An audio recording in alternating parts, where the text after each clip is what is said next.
একবার এক বিশাল বড় বিজ্ঞানী তার নিজের ছেলের মতো করে একটা রোবট বানায়, কিন্তু রোবটটা তার কোনো কথা শুনতো না। তবে এরপরে ওই রোবটের সাথে ঘটতে থাকে অনেক অনেক মজার ঘটনা। 2009 সালে মুক্তিপ্রাপ্ত সাইফাই মুভিতে আছি আমি সাদি। তো চলুন গল্পটি শুরু করা যাক।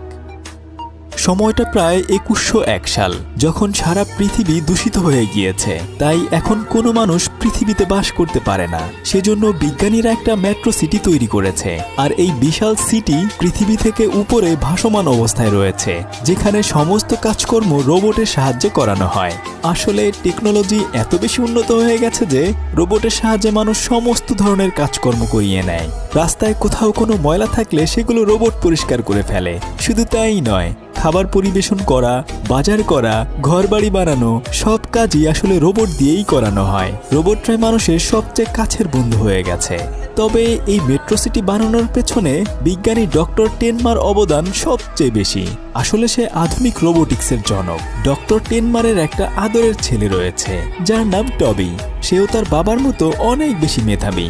ফিজিক্স ক্লাসে সে সবার আগে অল্প সময়ে অনেক বড় বড় সূত্র সমাধান করে ফেলে। এটা দেখে তার টিচার অনেক বেশি অবাক হয়ে যায়।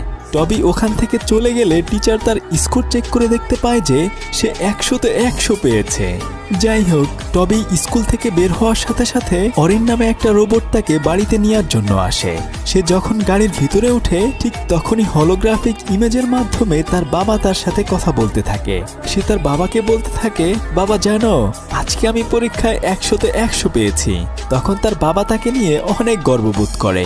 কিন্তু সে তখন টবিকে বলে, আমি তোমাকে কোয়ান্টাম মেকানিক্সের ওই অনুষ্ঠানে নিয়ে যেতে চেয়েছিলাম, কিন্তু আজকে প্রেসিডেন্ট পিসকিপার নামক ওই স্পেশাল রোবটটা মানুষের সামনে নিয়ে আসবে, তাই তোমাকে আমি আর ওখানে নিয়ে যেতে পারছি না। এটা বলেই তার বাবার হলোগ্রাফিক ইমেজ বন্ধ হয়ে যায়।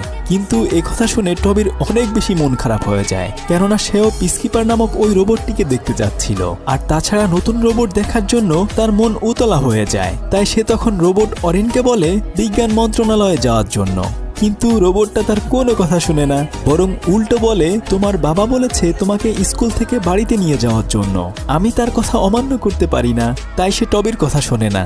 তবে টবিও বেশ বুদ্ধিমান ছেলে। সে তখন রোবটটির ফাংশন এলোমেলো করে তাকে নিয়ে তার বাবার অফিসের দিকে রওনা হয়। আর এদিকে প্রেসিডেন্ট একদল রোবট নিয়ে টেনমারের সাথে কথা বলছিল।